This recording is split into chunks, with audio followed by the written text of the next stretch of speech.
All right, everyone. What is happening?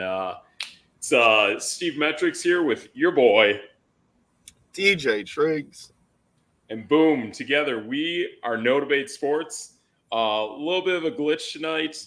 I kind of screwed up with posting about our podcast tonight on Facebook. So if you're trying to find us on Facebook, you can see us on Twitter, and you can definitely see us on YouTube as well. So come next week, we'll be back on Facebook. It'll be fine. Got a little finicky there, but we'll be fine. You'll see us on Twitter, on YouTube tomorrow as well. So it's just a 2 day thing that happened, but whatever. You live life, you learn, you move on, and we'll be back. So that'll be good, and you can see all of our Facebook stuff back tomorrow. So it is what it is, but here we are. So how about that Green Bay Packer game from Thanksgiving, Triggs? Oh man, what a game. It's weird. Like I want to say so many positive things, but like it was one positive quarter, and that was kind of it. Um, like we know the Packers are a pretty solid like defensive team. They're just really bad against the run. Um, which it's kind of weird because I feel like people forget that sometimes. And then you have Right, like conversations with Packer fans and they kind of forget that they actually have a decent team. Um, right. the record just says not so much, but I broke it down to someone, I believe on Facebook, or it might have been Okay, in real life. okay. No, it was definitely Facebook because I haven't seen Ah, people there in we like go. I haven't seen people in a week. Yeah, for sure, for sure, for Real sure. people. Um, Yeah. and so the Packers at the beginning of this game had scored like 200 points or something. I think it was like 210. And they also gave up exactly the same amount that they had scored, which made them Wow. a 500 team. Like, There you it go. was kind of weird. And so, like, or one game under 500, but basically Yeah. a 500 club because they didn't score very Yep. much and they didn't let people score either. So it was crazy. And I think their Absolutely. defense scoring wise is top 10, but their offense scoring wise is bottom 10. Um, and yeah, it's weird, but who knows? Yeah. The Well, Packers could be a playoff team in a couple weeks. and I think they are, and I can definitely feel it from parts of the offensive side, but definitely the defensive side really stepped up. Green Bay continues to have a strong secondary, but more Mm-hmm. importantly, that run defense really stepped up. I think what really happened is bringing back Rashawn Gary, who's been out all season, and this was his first game back, and boom, 3 sacks like that, a stripped fumble. Rashawn Gary's huge, and having him brings in a big added dimension to that defense that they were missing, and it shows. Right. It's like it's one of those things where like as soon as they got that turnover, the first one, it was like, Right. "Oh, okay, this is cool." Then they got another one and I'm like, "Oh, this is going to Yeah. get out of hand." But Yeah. like the disappointing part is the Packers scored 29 points. Yay, that's awesome. But they scored 20 in the first quarter. So like Yeah. I it, mean, I a lot of it too. I mean, it's definitely field position, and field position definitely plays a part. But I felt like throughout that game too that Detroit brought more pressure, and really bringing that blitz, that pressure. That's what really razzled Jordan Love, and it would happen to almost anyone as well. Um, I think the other thing too is the run game. Sure, Dillon did okay here and there, but yeah, missing Aaron Jones severely hurts. That's for sure. Yeah, and that's one of the big things too. The big takeaway from this game is like normally, and I know I've said this other weeks, but the Packers are the slowest like offense in the first half, and they're usually big in the second half. And then Yep. this game, they scored 20 in the first quarter, and they scored 6 in the second half. And it's like, man, if they could just get on the same page all the time, they could be really, really good. Um, Yeah. and one of the big takeaways I got with this game is like, even if they had good field position, their offense was quick shots, which I've brought that up before. Like, what happened to the slant game? What happened to the screen? Like, they were getting Jaden Reed the ball like all over the place.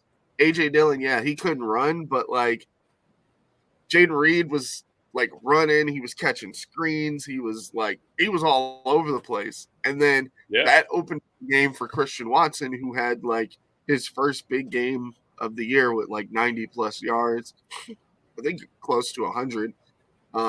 Absolutely. And guys like Malik Heath were popping up, and Romeo Dobbs was doing his thing. Tucker Yep. Kraft was out there doing his thing. And it was like, Yeah. okay, now I can see where this young team is going. Yeah, absolutely. It really looks like Green Bay's wide receiving core is really starting to open up. And I think this is a good sign for Jordan Love's progressions. It's showing that he's working with multiple wide receivers. He's not just honing in on just a few and a tight end.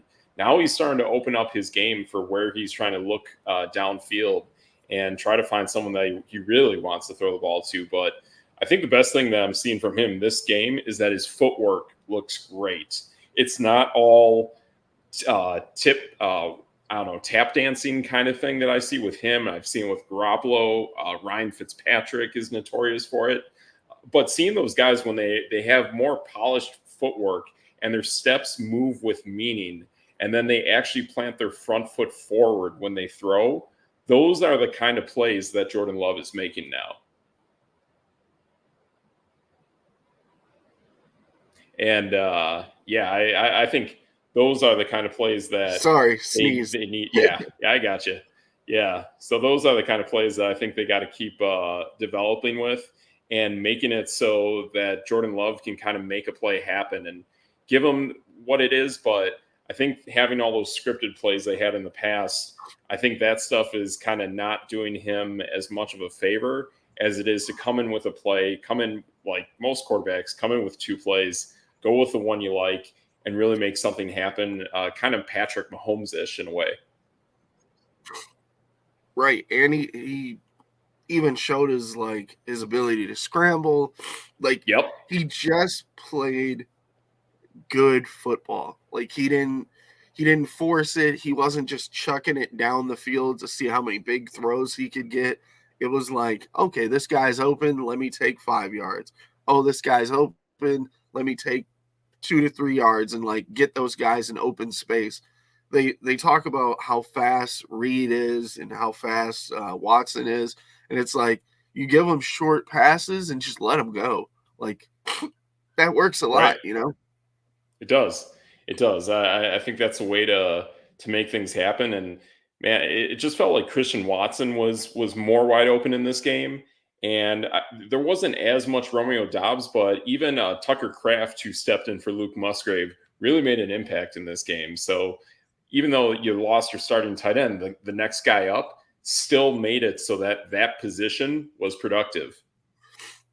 Right. And then to me that was kind of the opposite for the Lions. Like, yeah, they were pretty solid on the ground. Gibbs and Montgomery were probably averaging like 5 yards a carry, but then when it came to passing the ball, they weren't doing so hot until like kind of the second half, where it was kind of the end of the Yeah. game, and like Yep. you could tell the Packers were kind of backing off a little bit. Like, don't give up a big play, kind of give up a lot of the underneath routes. And like, I know I've been saying this a lot for the Lions, but this kind of proved it.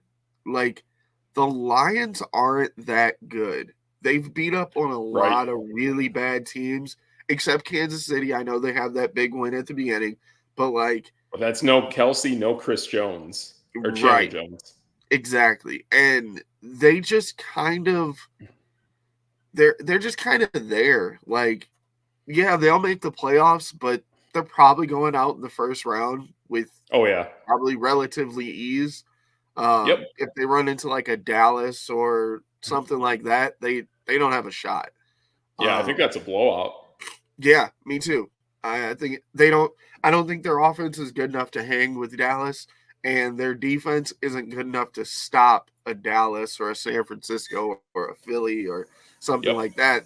They're just they're in the bad division, and they're lucking out that the Packers aren't good. The Chicago Bears are really bad. Minnesota's kind of hit or miss, especially at the beginning of the season. They were pretty bad, and Right. like the Lions got to beat up on a lot of bad teams. Yeah, and I think that's the case that's going on, especially with Detroit now, is it feels like their identity just in general is kind of all over the place. They do some things well on defense, but now on offense, it's almost like they're losing track of what they should be doing. Like there's not much Amon-Ra St. Brown. Their receiving core outside of Amon-Ra St. Brown is kind of jumbled. Jameson Williams is an awesome piece, but how does he work into the flow of things? I think Jameson is an excellent playmaker. He's a huge target downfield. Well, not huge, but fast target downfield.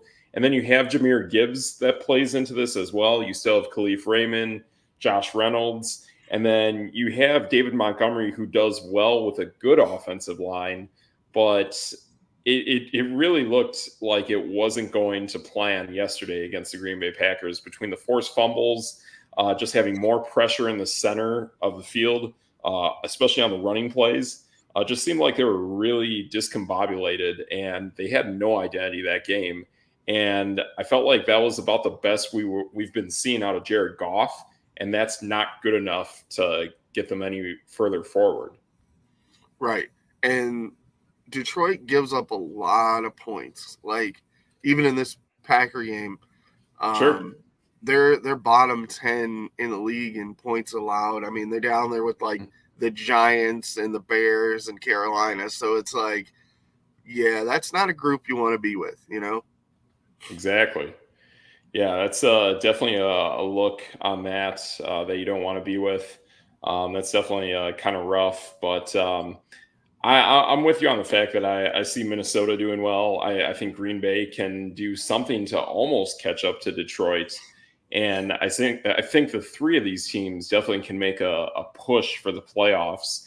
And I mean, I know people say like, oh, the AFC is just all this traffic jam of teams trying to get into the postseason. Well, the NFC is turning out to be the same thing as well, and it's why I felt going into this season there's really a true balance going on between the two conferences, and I really think that Green Bay is starting to turn the corner, and just the way the quarterback play was yesterday really kind of signaled that this team is moving in the right direction. They may actually have their franchise quarterback. And to be honest, moving forward, they might not want to bring in a guy like a Kirk Cousins and totally change the script. If anything, draft another guy to compete and mold and be almost like a Trey Lance to Dak Prescott kind of thing. Just keep that ball rolling and keep it going so the style, the prototype is the same. But there was just a lot of poise and a lot of really good throws when he wasn't under pressure yesterday. And I would even say his completion percentage for the game yesterday has to be somewhere between 70 and 80%. It was just a really solid box score for when I was watching the game live. Yeah. Like, you know what? Kind of like it. I'm not going to say it throws me for a loop, but kind of like makes me wonder. So, you know, I have a real dislike for AJ Dillon. Like he's gotten the Right. bulk of the carries this year and has really been like bad. Very Like not lackluster. even okay. Yeah. Yeah, not even okay, just bad. I Yeah. think like averaging like 2 to 3 yards a carry, like bad. Yep. Yep. Like, what if the Packers would have gotten somebody like Bijan Robinson in this past draft and like added, the tight end with Tucker Kraft? Tucker Kraft looked pretty good this past week, filling in. Yep. And like, what if they got a Jahmyr Gibbs or like a running back that is just making an impact this year and put him in there instead of an AJ Dillon? This team could probably be over 500. Oh yeah, and I definitely think that's the prospect moving forward. I just don't think last season Green Bay was as bad as Atlanta, if I'm correct, right? That's a good call. I'm not really sure off the top of my head. Because we know that Detroit was up there picking at the top of the draft, and then they traded back with Arizona to get Jahmyr Gibbs. And I think at that point they would have been able to make a move for Jahmyr Gibbs at that point in the draft. That's probably the only thing I'm considering. But then again, too, I think Green Bay was kind of picking kind of in the middle, I want to say, because they kind of passed on the huge slew of wide receivers that went. So they ended up going with Jaden Reed in the third round. But I do wonder if Bijan and Gibbs were even still on the board. They weren't, but Gibbs was one pick before the Packers picked Lucas Van Ness. Ah, gotcha. So they could have moved up ahead of the Lions trading back in a way. Right. I'm trying to figure out the rest of the running backs that were selected there. Yeah, for sure. Because, there had to be somebody out there, but again, Packers aren't that great at drafting, especially in the last 10 years. So, well, we got one guy we know we definitely both like. Our Tulane running back that's doing fairly well in his first season with Tennessee, and that's our guy Tajay Spears. Yeah, I think he would have been a shifty compliment. They could have get Aaron Jones, Zach Charbonnet, like that would have been solid. Yep. I don't think Ken Miller would have made a big difference. But yeah, Tajay Spears in the third round. Devon A-Chain was in the third round. We both liked him. Tank Bigsby out of Auburn we liked. Yes. I still like Tank. Yeah, me too. Rashawn Johnson, I really like him. Oh, yes. He was a fourth round pick.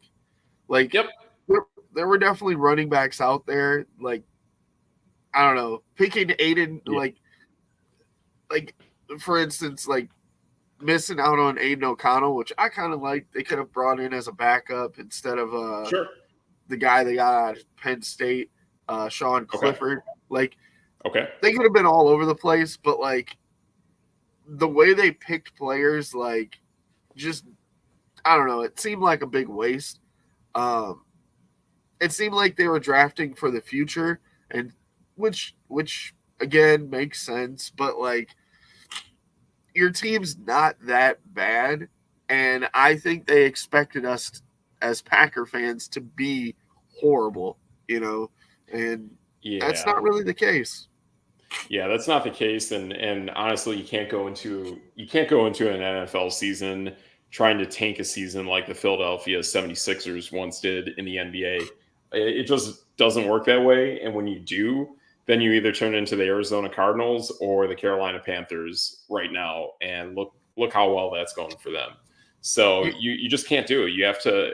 It's tough, but you got to be like the Chicago Bears and say, hey, this is what we got. Let's put our best foot forward and see who we have that works, and then we start to fix the problems that don't. And I think this is clearly, like you pointed out, the last season of A.J. Dillon, at least as a running back. I would actually like to see him as a fullback. I think that would be very complimentary, especially with his pass catching ability getting better. But having him as a fullback instead of a running back, and actually having a guy like Tajay Spears alongside an Aaron Jones, I think that makes a whole lot more sense. And then A.J. Dillon can eventually develop into like a Jakob Johnson or an Alec Ingold And I think that would actually work out really well for that guy. Yeah, but the Packers are weird. They always move, like Josiah DeGuara. They always draft a tight end or like a hybrid guy, and then Yeah. usually play him at the fullback. They don't really run fullback like plays anymore. Back in Right. like Right. the days of John Kuhn and stuff like that are kind of long gone. Yeah, absolutely. So with all that going on and really seeing how Green Bay actually really developed into a better looking team, especially this week and after the momentum that they had last week against the Chargers, what do you think it's going to look like against another AFC West opponent, but this time the Chiefs? So I don't know. I've been kind of back and forth with this one because the Chiefs, if I'm not mistaken, are not very good at running the football. I just have to check that really quick because I'm pretty sure they're not that solid. So I can definitely tell you after watching the Chiefs yesterday and last week, that is definitely not true. Oh, They, okay. yeah, Numbers I, wise, I, yeah. I can tell you, Isaiah Pacheco is a hard nosed runner, and he is probably one of the best running backs in the entire NFL right now. At least I would go over the last 2 weeks. I don't know if he has multiple touchdowns or what, but I can tell you his yardage is definitely there because he ran incredibly hard against Philadelphia. And that was a top notch defense, one of the hardest defenses to run against. And then this past week against the Raiders being a softer defense to run against. He didn't kill us, but he did fairly well, and I'll give that guy a lot of credit. So I think actually Isaiah Pacheco, when it comes to the offensive side of the ball, honestly, I think he's probably the second best weapon they got behind Kelsey. I agree, but like overall wise, they're around the same uh numbers as the Chargers.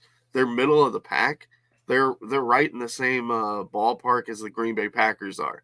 And the Yeah, Packers, as we know, are not very good against the run. I mean, they've been doing much better recently, but it's not like Detroit is actually top five, believe it or not. Um, sure. and the Packers kind of got ran all over. They made big plays against the quarterback, so that's kind of where I'm worried about with Kansas City is like Patrick Mahomes doesn't turn the ball over very much, and Jared Goff has been like a turnover machine lately. So Yeah. like if the Packers can't get a turnover, I don't see them winning that game. But if Oh, they can, then they yeah. got a shot.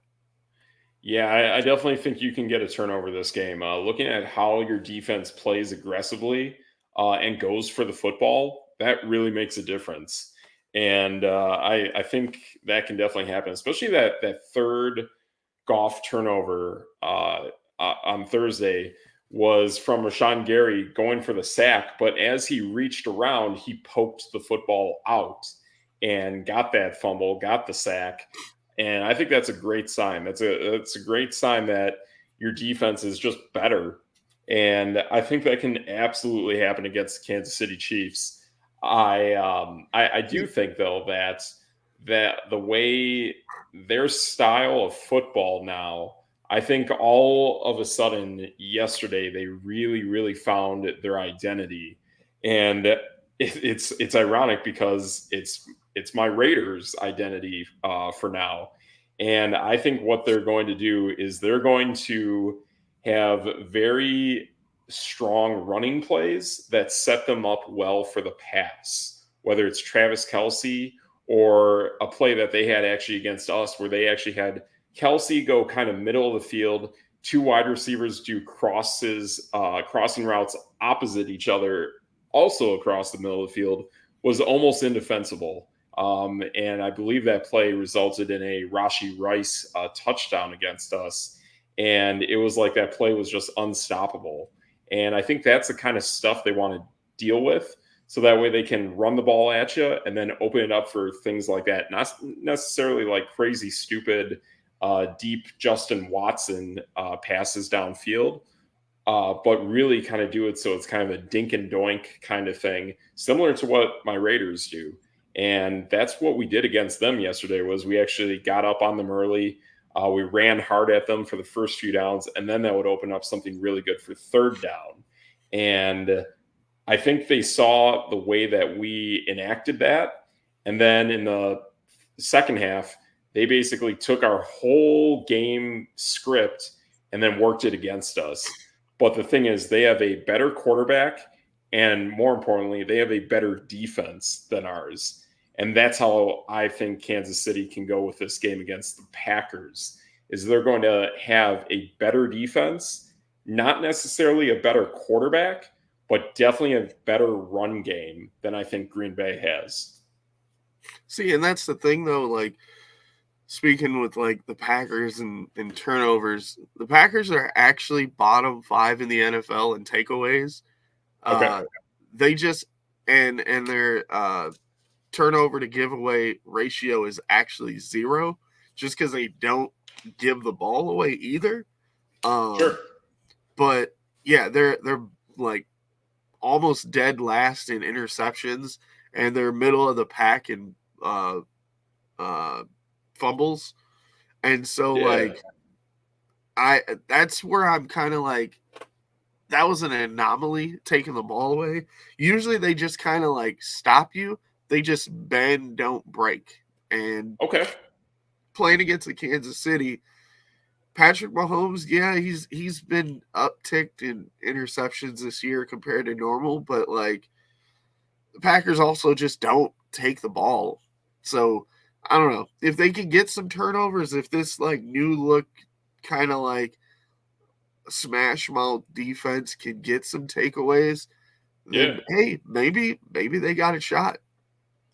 I mean, like definitely with I'm not 100% sure if we got or actually, yeah, we actually did get a turnover against the Chiefs last night, and but the thing is, I know we didn't execute on it. We actually turned the ball over on downs, I want to say, and then we got it, and then Josh Jacobs ran it pretty hard on them for a touchdown. But I do think they can definitely be gotten for a fumble or an interception. Mahomes does play kind of erratic. We've seen the Kelsey fumble from a couple weeks ago. And I don't know. I mean, I still feel the fact that there is still some drop passes by those wide receivers means that they don't necessarily handle the ball as solid as they should, I guess. So I definitely think Green Bay can definitely get in there and force a turnover. I mean, if it was something where there were a bet out there to get either one touchdown or one forced fumble recovery or one interception against the Chiefs, I would definitely take Green Bay for that. I absolutely think that is possible in the state that the Kansas City Chiefs offense is for the moment. Right. Yeah. I mean, it's going to be a toss-up. Like, it'll be fun, especially since that Kansas City offense isn't high-powered, but they are third best in points allowed. So, like, and I mean, the Packers aren't too far behind, but yeah, it's basically whichever offense doesn't give up the ball is going to probably win that game. Yeah, for me, I just think Kansas City will be able to maintain possession longer because the defense is slightly better. I think Green Bay's now and Kansas City's defense now are both starting to look really, really good. But I think this does boil back to the running game. And I think Kansas City for sure has a much better run game than Green Bay does now. Because even missing Jerick McKinnon, they were still able to work both Isaiah Pacheco and a little bit of Clyde Edwards-Helaire out there. And yes, he still exists. So they still have dynamic threats at running the football for the Chiefs. So that's something I like to see. And then again, too, sure, they have Travis Kelsey. All they got to do is make some somewhat good plays for Mahomes. They don't even have to be great plays. But if they can just make good plays for Mahomes, that's really going to carry them the distance. So now knowing that they have a great defense and a strong run game, that's really going to be their team. And honestly, teams that can play phenomenal defense, run the ball well, those are the best teams in football late into a season and throughout the postseason. So I think the Chiefs are setting themselves up really well all of a sudden. Yeah, I agree.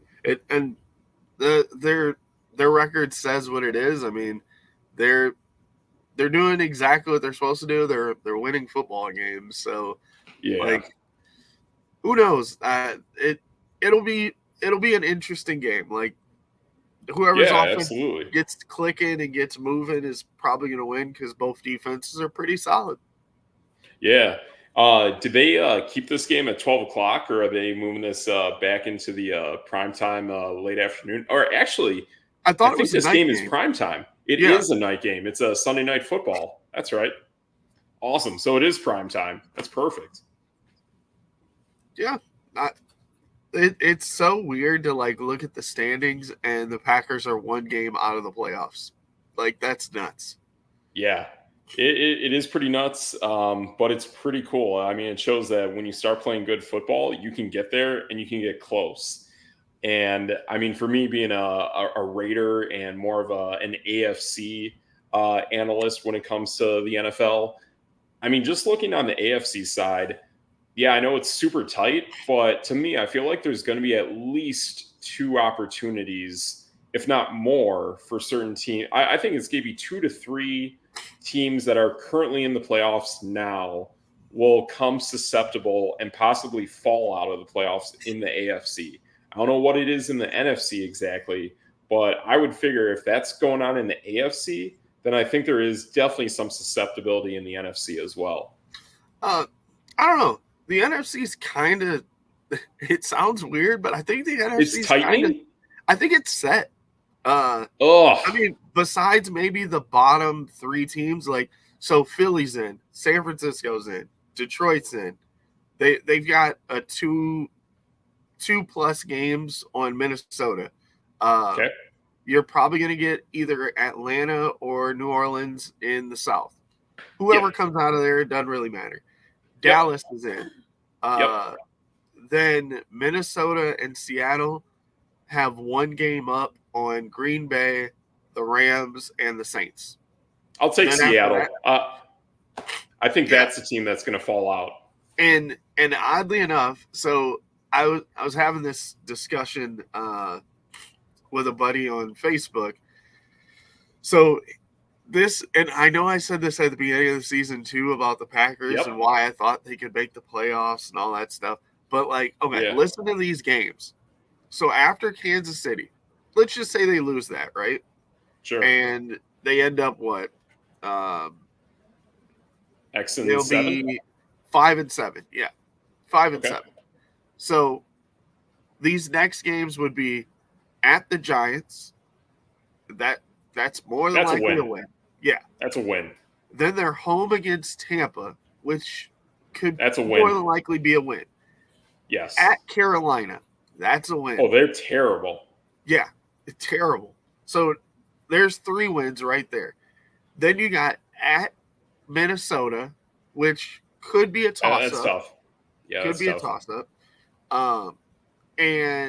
But I tend to think we'll split with Minnesota, and Minnesota beat us earlier. And then at home against Chicago. Okay. Yeah, all you can win that. 5 of those games are winnable. Yeah, they are. And 4 of them should be like no-brainer wins. Yeah. Yeah. I totally think at least 4 of those 5 are no-brainer wins, and those are totally doable. So, yeah, I really like Green Bay's path to get in. Plus, if it comes to being tight and if it's between them and Minnesota for that final spot at least out of the NFC North, they're going to have a shot at that for sure. It may not be the entire wild card, but at least just from between them heads up against Minnesota, they can definitely win that. Right. And then on top of that, like Seattle's that last team. Seattle plays Dallas, San Francisco, Philly, Tennessee, Pittsburgh, Arizona. Like, Wow. that is right. That's a problem. Wow. Yeah, that is pretty wild. So that's pretty tough tough sledding there. But yeah, I think they can do it. I mean I think the other team that I would like to see get into the playoffs, but I think they've taken way too long to figure themselves out, and I think they do actually have a really good team is the LA Rams. I like it, but I'm with you on the fact that we know that NFC East is going to get two teams. The South will get one. The North will probably get one or two, and then the West will get one or two. So there's not enough. I mean, there is enough space, but then again, there isn't because one of the three teams in the NFC North between the Lions, the Packers, and the Vikings actually won't get in. Well, So that's the interesting part of this. So if we just go off of what we were just saying, Yeah. and Seattle falls out and Green Bay takes that last spot from them because they're only a game behind. Well, yeah. So Seattle's number 7 right now, and Green Bay's number 8. So that would give the NFC North 3 teams in the playoffs. That's nuts. There you go. That's no debate. Yeah, because I don't see New Orleans catching up, and I don't see the Rams catching up either, especially since they have to play the other teams in their division. Like, the Packers literally have a shot at walking in. They just have to beat bad teams. Yeah, I think that's the case. I mean, I think the Rams more than anything could just play spoiler and really knock the Seahawks out. I think that's probably more likely than anything. But yeah, I think that would be the route for the NFC North to really get 3 teams into the postseason. From you pointing that out, that's pretty cool. So this is what the Rams run through: Cleveland, Baltimore, Washington, New Orleans, the Giants, San Francisco. Yeah, there's probably half those games at least are losses. Yeah. So yeah, that's a pretty tough gauntlet there to go through. So yeah, at this point now, strength of schedule is definitely playing the strongest part than it would, especially at the beginning of the season when people say that the toughest strength of schedule is something that has like a 57 or a 0.570 win percentage. Like that stuff to me really doesn't matter. But when you actually look at the teams that you still have to face at the end of your schedule for like the last 5 to 6 games, that's when it really matters. Right. That's crazy. Hey, did we have, I know this is completely random since we're like so deep into football. Do we have a second to talk about the in-season tournament for the NBA? Oh yeah, Triggs. Let's bring it up. Let's bring up some in-season tournament stuff. I still don't fully understand it. Every now and then I've seen a blue court on TV and it makes it a little unwatchable. The red court I can get. Hey, I'm sorry. I mean, Triggs, I love me some Boise State, Idaho Bronco football helmets, but man, I cannot watch a Boise State football game, man. It's too much blue on the screen with players running around. It just doesn't look right. I just my eyes get fatigued, man. I can't see it. Like a red court, or if you're like Eastern Washington Eagles, like the red football field, I can get behind. But something about a blue field or a blue court is too much, man. Oh man, see, I'm dating myself now, but back in the day when I used to play NCAA football on the Xbox, there you go. Man, I used to love playing with Boise because like you would have the blue field and the orange jerseys. Oh, that was good times.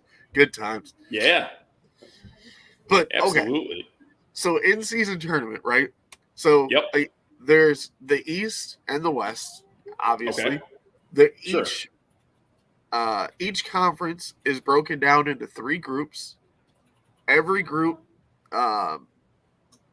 has a handful of teams in it, and then those teams play each other, and it's basically whoever has the best record in each group advances.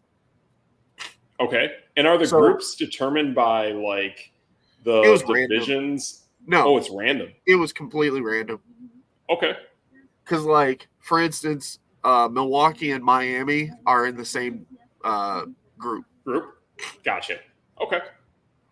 Uh, Interesting.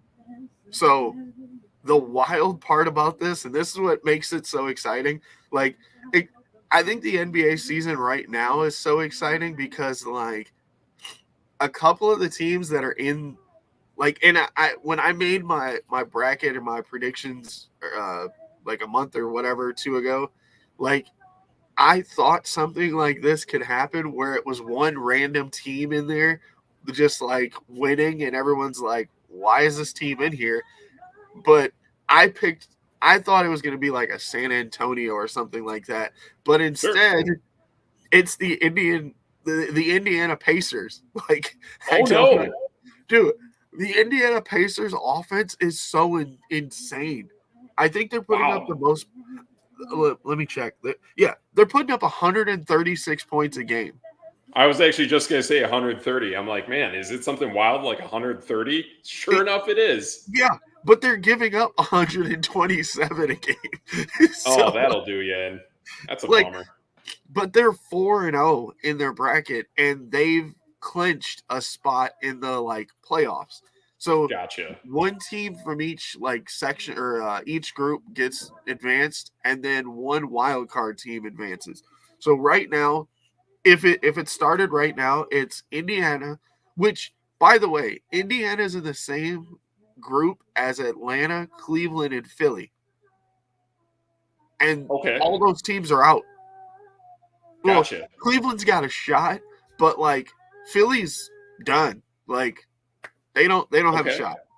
Um, but so Indiana's 4-0 in their group. Then Group B, Milwaukee's up top at 3-0.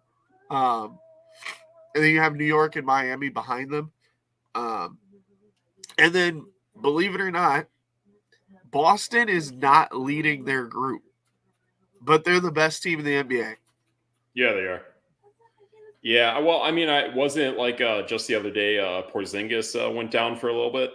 Yeah, yeah, he did. But record wise, they're 13-4 in the NBA. Wow. Like, they're the Holy smokes. best team in the NBA by far.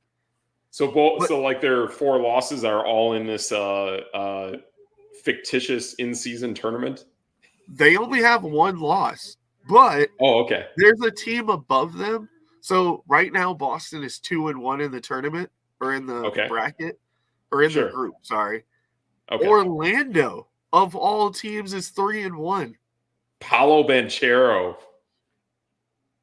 Nice. Now, like, and most people don't know this, but Orlando's actually second in the conference. Isn't that weird? That's baller. That is pretty cool. Yeah, I So, mean, that's cool. but like, it's so like this tournament is so much fun. I know as Yeah. a basketball fan, I sound giddy, but like, so if it started right now, you would have Indiana, Milwaukee, and Orlando, Okay. and then either Cleveland, New York, or Boston is going as the wild card. Sure. Then in the Western Conference, the Lakers are in. Sacramento's 3-0, so they're probably in. And New Orleans is 3-1, so they're probably in.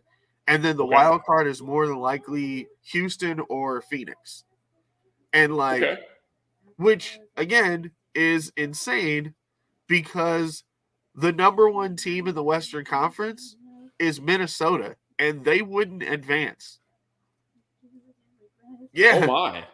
like it's so much fun that like the two best teams in the entire NBA record wise are Boston and Minnesota, and neither team could go through because they've lost tournament games.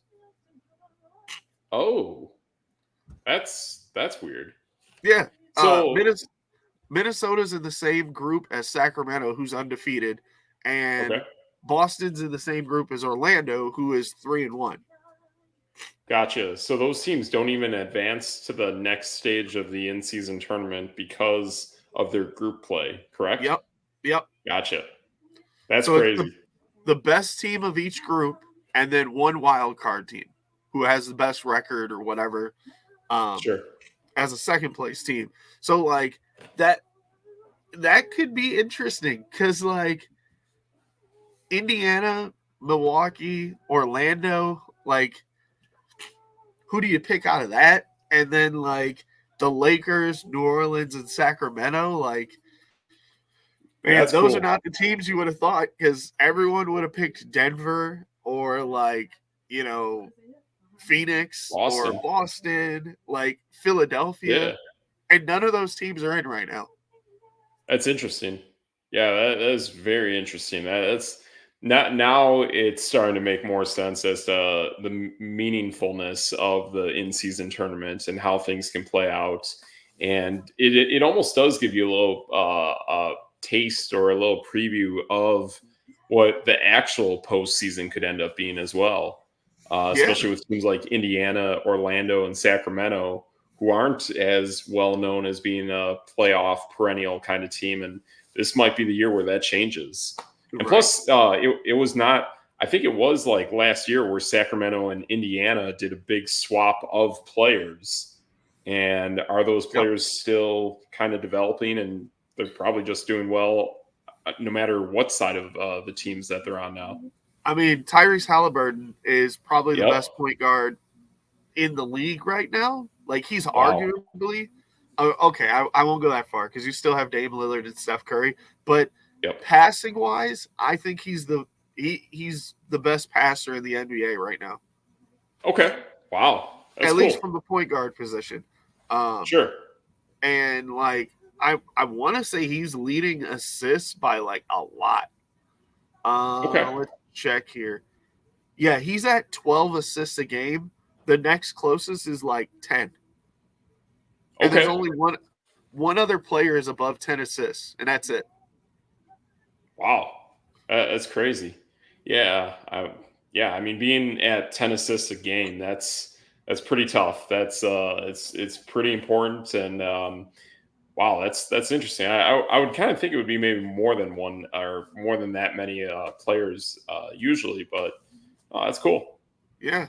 And like it's fun to me because like I've always liked Tyrese Halliburton.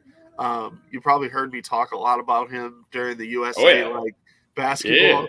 So like Yep. it's kind of cool to see Indiana's like doing their thing. But yeah, like it's kind of fun to watch, and I actually like the goofy courts just because it's like you don't get to see it. Like it doesn't happen all the time. It's only like once a week that you get to see, or twice a week sometimes that you see Yeah. these weird courts out there, and it's like, all Yeah. right, it's Yeah.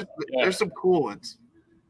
Yeah, there are. There's definitely some cool ones. I've seen that purple court a few times. That one's kind of cool. I've seen the red one. But yeah, just for me, the blue one for me is unwatchable. But Wait, other than that, but there are some. which blue Yeah. one though? Like a bunch of teams have a blue one. Oh, I'm talking like Boise State, like Detroit Lion, Honolulu, deep blue. Is that the Denver Nuggets court? I believe so. Yes, Okay. I'm very confident it is a Denver Nuggets court because I'm pretty sure when I saw that it was Nikola Jokic, I'm like, oh man, that'll be cool because I'll watch the Nuggets play. And yeah, after about 2 minutes, I'm like, okay, this is like Boise State football. I'm out. It's just too You know, much. Denver's eliminated. Is that wild? Oh, thank goodness. Yeah, yeah, that'll make viewing a little bit easier on the eyes then. Oh, but you will have to see Orlando. So I was trying to The see blue what court's blue back. teams are still in there. Yeah. Orlando might be the only blue team. I want to say it was I was either watching a Denver game or I was maybe watching a LA Clippers game. Might have been blue as well. The Maybe Clippers they have been were red. eliminated. They're Yeah. Okay. um yeah, oh yeah, they're at the bottom. Okay. I gotcha. They're 1-3 Cool. Cool. in their group. But yeah, I'm Gotcha. excited. Like Yeah, I said absolutely. this before, but um the winning team of the tournament gets a $500,000 like for that Per one game, player. which Yep. I broke it down like a while ago, as in that comes out to like if you added that up throughout the season, Yep. unless you're making more than $41 million for the season, which is not everybody and not very many people, Yep. that's a pretty big game check. Like Nice. that's an insane amount of money. Nice. No, that's cool, man. That's pretty cool that that's how they're structuring it, and they did a great job formatting it and putting it together and taking their time to actually build this kind of tournament. I Yeah. think I last heard Adam Silver say that he's been working on this for like 15 years. So it's pretty cool. Yeah, the they've been watching like FIFA and like stuff like that, and Yep. they literally just took it from like FIFA and Yeah. put it together, and they were trying to Yeah. figure out how they were going to put it in the season. And Yep. I mean, a lot of people don't really understand that point, but it's actually just regular season games until the championship. Gotcha.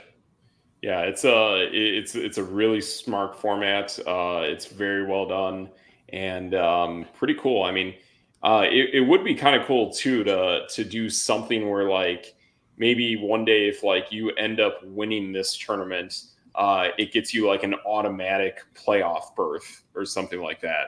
I think that would be the way to go about it in a way. But no, it's See, cool. I think the way they set it up is pretty smart. the only reason that I say like that's not really possible to give a playoff berth, because like they do the season tournament so early, and if they did it late, then teams wouldn't play because like they're playing for the playoffs. So like if Right. you gave someone a playoff spot, they literally wouldn't try for the rest of the season. And you already have Right. players like taking off so many games and all that. Like if I Yeah. literally told Kawhi Leonard right now, hey, your team's automatically in the playoffs, he'd be like, cool, I'm not playing anymore for the rest of the season until Right. like the last month of the season. Yeah, yeah. It sucks to see that, and I think there needs. I think they're going to get to the point where financially, that kind of stuff has to hit them almost like NFL players missing games in a way, where it's like if you sit out a game, you do lose certain percentage of a game paycheck in a way. So I think that's the way the NBA is going to have to structure itself soon. they're kind of doing that, but in like it's like unless you're a deep NBA fan or like a crazy cat person like me, Yeah, not cat CAT, but CAP. Um, that's no debate. like right. So like with the NBA, they're making it so to be on one of the all NBA teams, you have to play at least 65 games, which is a good amount of games, right? That's Yep. what, more It's than almost 75. three-fourths of your Yeah, season. somewhere in there.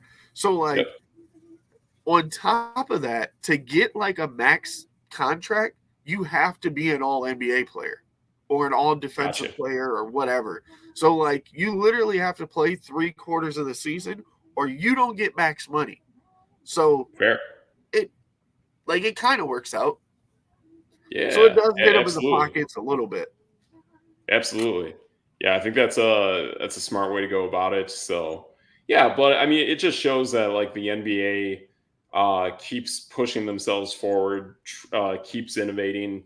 Obviously, the NFL has been one of those to really keep innovating. NHL kind of, it is what it is. But I think the NBA and the NFL keep innovating the most. And now this year, we finally saw what the MLB would do to catch up with baseball.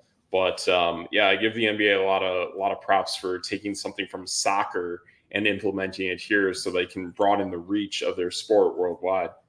Right. And just trying something new. Like Yep. it's 82 games, and like with baseball for instance, like half the people don't watch until the Yep.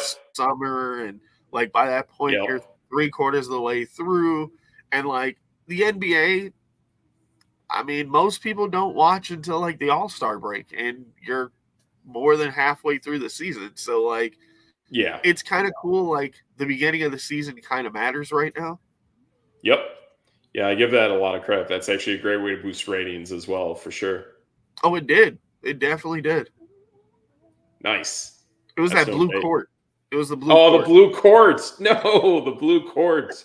I can't handle it, man. Can't handle that court or Boise State football. I mean, I love Wow. Boise State, but it's got to be in a bowl game. Well, I guess so. Those orange jerseys are amazing.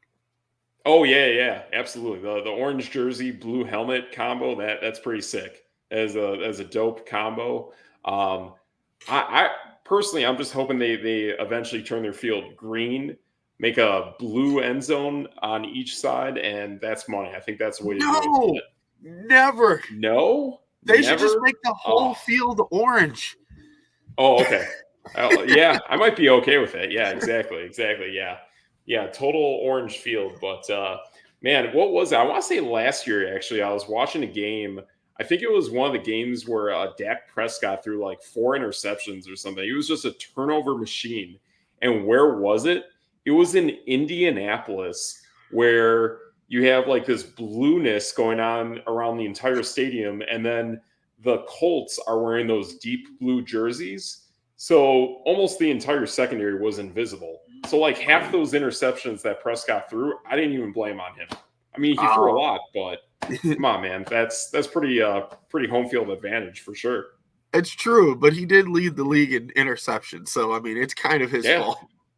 It is. But I saw that from the Madden player perspective view, and I'm like, oh, this makes sense. Yeah. Shout out to John Madden, by the way, for the old Turkey Bowl.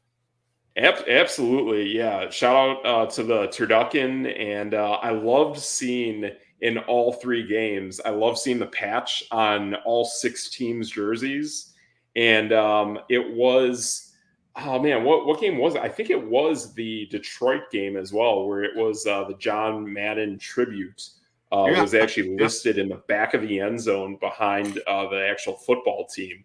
So I thought that was really, really cool shout out there. But yeah, I love seeing that stuff. I mean, yeah, obviously being a Raider, I love the whole John Madden stuff. And for me growing up, seeing the launch of Fox Sports and Fox on the NFL, I saw that all through John Madden. So it's pretty cool. Cool. Oh yeah, John Madden, Pat Summerall just putting in work. Yes, absolutely, yeah. And it seemed like in those days too, John Madden was so much for Pat Summerall to handle. It was a riot, like total riot in those games, man. Just that's what made it so great. Like Pat Summerall was so straight laced, like he was just like, I'm calling the game right down the middle. And then John Madden is just talking about like what's going on the sideline, and boom, and you're like, what just happened? Exactly. It was the wildest stuff. I mean, like it was cool seeing like Pat Summerall old school, but like yet he was still great at it. And John Madden with all his new school stuff and all the drawings that he always would dissect with every single play. The telestrator, that stuff was so dope. And to this day, it is what it is, and it's still at the top of what people look at for a game. I'm not gonna lie, I don't even think Madden knew how to use the telestrator. Like he was just literally just like, okay, this is up here, and then you see this guy over here, and he's moving over there, and you're just like, yes, I don't even know what he's talking about. Like, oh, I loved it, man. I loved it when there were so many scribbles on the screen. That was dynamite. That was just the absolute best. So good, man. So I love seeing what. Yeah. And I was gonna say, as a Packer fan, his love for Brett Favre is like through the roof. Oh, totally. Yeah. And then like even then too, like he passed that on to Terry Bradshaw, and Bradshaw carried that on with Fox. So I think that's really cool between the two of them doing that for Fox NFL. So shout out there. And yeah, I love seeing it. So pretty good stuff, man. And pretty good show. And boom, like that, we are right at the hour mark. So I say that's a good looking show. What we got today, Triggs? What's your video game of the day today, pal? I have no idea. Uh-oh. So I haven't been here in so long from like half of my family going through life and Oh nearly no. everyone dying. Oh no. We're gonna go with oh wait. We're gonna Uh-oh. go with Killer Instinct Gold. Okay, is this like a Mortal Kombat game or something? Or is this like Doom or something? I'm not sure what's going So on here with this actually, game. you were correct on the Mortal Kombat front. So Oh, Killer okay. Instinct is one of the greatest fighting games of all time. It Yeah. originally came out on Super Nintendo, and it had its own little like black cartridge, Sure. which is so weird because most of them weren't black. They were Yeah. like the gray Super Nintendo normal. Right. Um, Right. and it was so popular that they brought out the second one that most people haven't even actually played because some people just don't know it exists. Um, Yeah. and then Xbox brought Killer Instinct back and kind of like remolded it into Okay. this like newer generation. Um, Sure. like there's not as many like as Street Fighter or Mortal Kombat or anything like that, but Yeah. Killer Instinct is pretty legit. That's awesome. Yeah, that's great stuff going on there, man. Good stuff, man. Cool, cool. Where's our belt? Yeah, buddy. Oh man, so our belt, definitely going with the whole Milwaukee Bucks, the cream color, the green, and this belt is stuck on my pants like it should because that's the purpose of the belt, like that's no debate. It's usually So what belts do.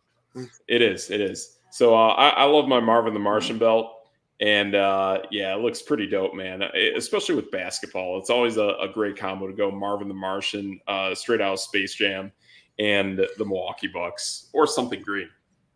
So back in my day, I Yeah. used to play a lot of the Looney Tunes basketball game. Marvin the Martian was Oh, the man.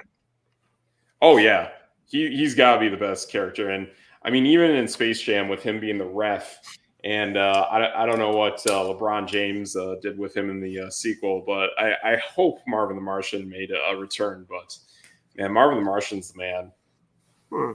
You know what's weird? I don't remember. Hmm. So like, I watched the second Space Jam, Yeah. but I can't really remember anything like that sticks out like that. So I don't remember what Marvin the Martian did in Space Jam 2.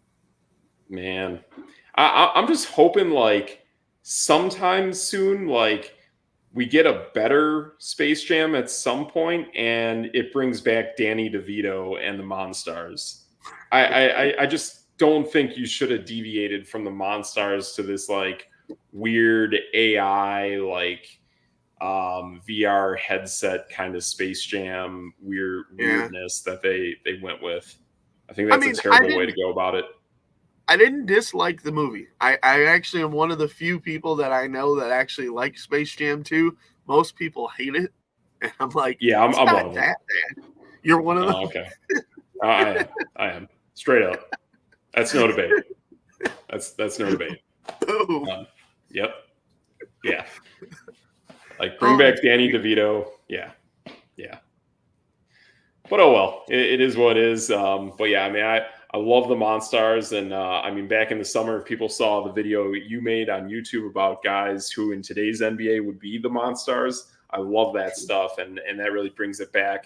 And that to me, I think would be something cool for them to warp into the Monstars in a future iteration of Space Jam, especially with all these taller guys like Wembanyama, and something really cool like that I saw on Thanksgiving. Ironically, I was actually watching more basketball on Thanksgiving than I was football.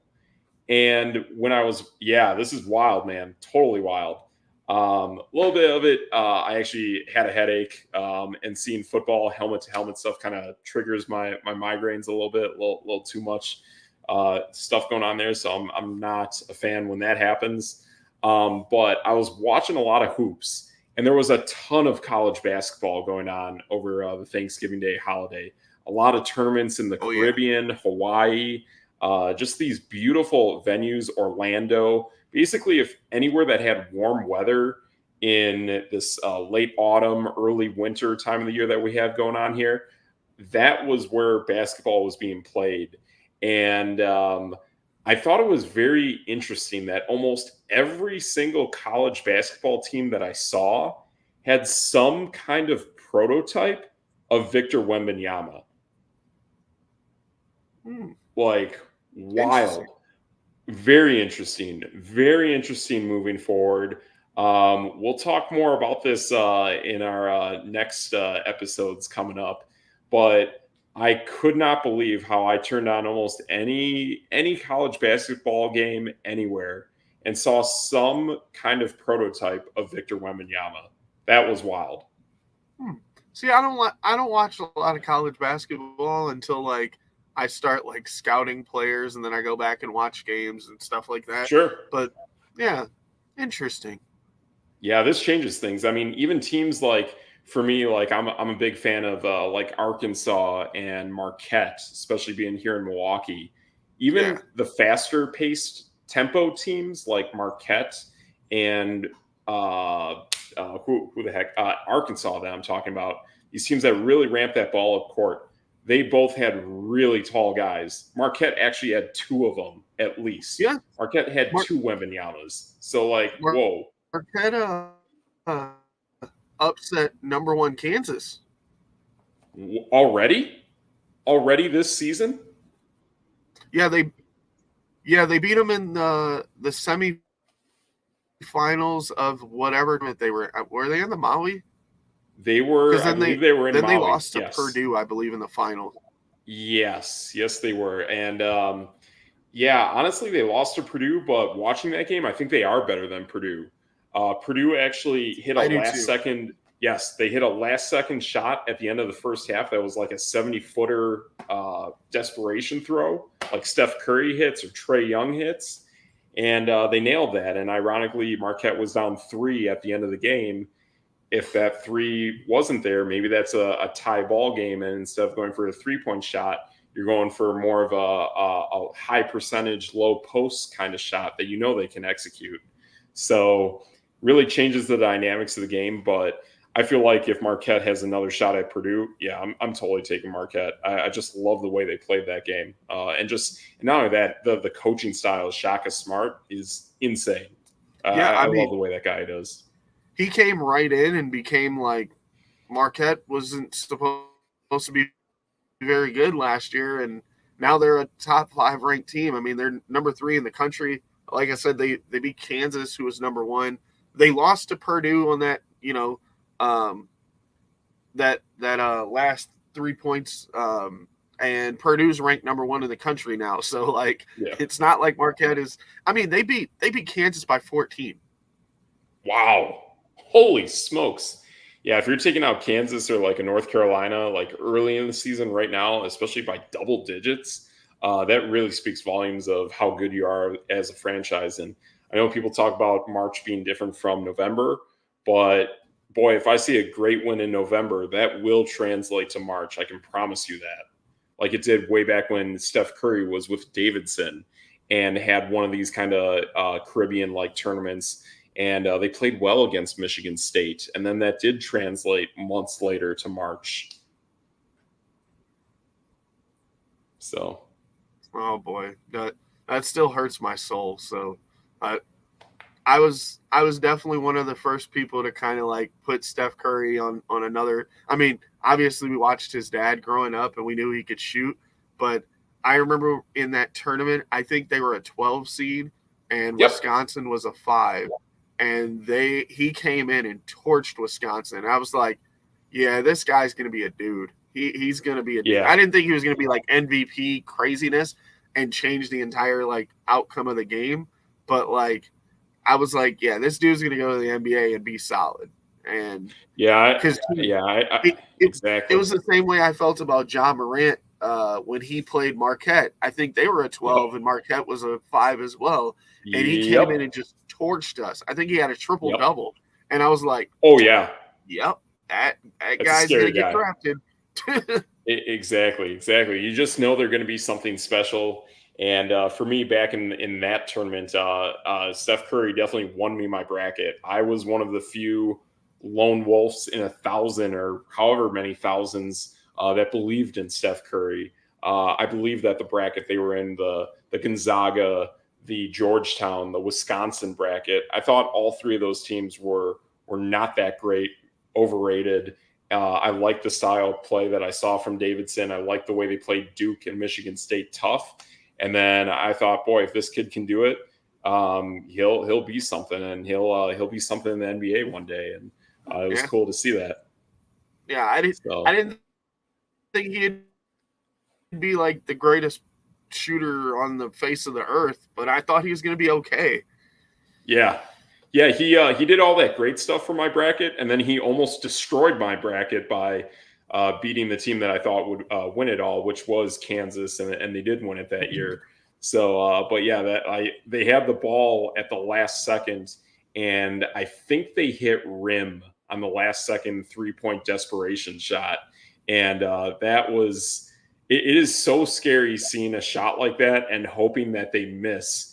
And they do miss, and you're happy about it. But boy, when that shot goes up, it is terrifying, especially for a team you believe in that you now need to lose. It's rough. Yeah, so, that's what cool. That's what makes March Madness so fun. Oh yeah, it's fun, man, and I can't wait to see it in March, and we're in November. It kind of feels that way now, so I love it. So cool. All right, man. So we'll be back here tomorrow, 7:00 Central, and we'll be back tomorrow only on YouTube and Twitter this week. I had a little hiccup with Facebook, but I'll clear that up, and we'll make sure in the future we're all set and good to go there. So that's what we got. But yeah, for that, I'm Steve Metrics. That's your boy DJ TRIGGS. And that's no debate.